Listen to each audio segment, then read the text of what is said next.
ఈ మూవీలో మన్మయి మూవీలో నేను వైషుకి మదర్గా చేశాను అండ్ సిజు గారి కాంబినేషన్. అండ్ నా ఫస్ట్ మూవీ వచ్చేసి మనసంతా నువ్వే. ఐ థింక్ మీ అందరికీ తెలుసు అనుకుంటాను అది. And that was super duper hit. అది మాతోనే స్టార్ట్ అయింది. And this is also my reentry. అంటే after my marriage and kids this is my reentry movie. అంటే come back first movie. So Ramakrishna గారిని పూర్తిగా నమ్మి ఇది కూడా మాతోనే స్టార్ట్ అయింది నాకు సెంటిమెంట్ గా మన్మయి. అండ్ కింద క్యాప్షన్ కూడా చాలా క్యాప్షన్ గా ఉంది, మై ఇస్ మైన్ అని. అది ఏంటో మీరే ఈ మూవీలో చూడబోతున్నారు. అండ్ రామకృష్ణ గారు నన్ను నమ్మి నాకు ఇంత మంచి క్యారెక్టర్ ఇచ్చినందుకు చాలా చాలా థ్యాంక్స్ అండి.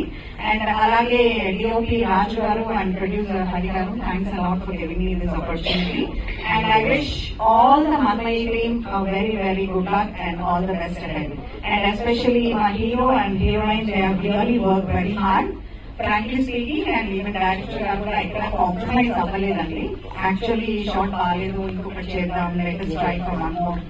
So alaga we have really worked out on good scenes to come out. And all the very best to both Santosh and Vaishnavi also. And thank you so much for me being here. Hope ఈ సినిమాని మీరందరూ ఆదరించి పెద్ద hit చేస్తారని మనస్ఫూర్తిగా కోరుకుంటున్నాను. And ఇంకొకటి చిన్న విషయం ఏంటంటే మనసంతా నువ్వే నా ఫస్ట్ మూవీలో సిజు గారు ఉన్నారు. అండ్ మళ్ళీ ఇప్పుడు కంబ్యాక్ తర్వాత ఆయనతోనే నా కాంబినేషన్ రావడం అనేది నాకు చాలా సంతోషంగా ఉంది. And thank you so much for everything. Thank you one and all. Thank you.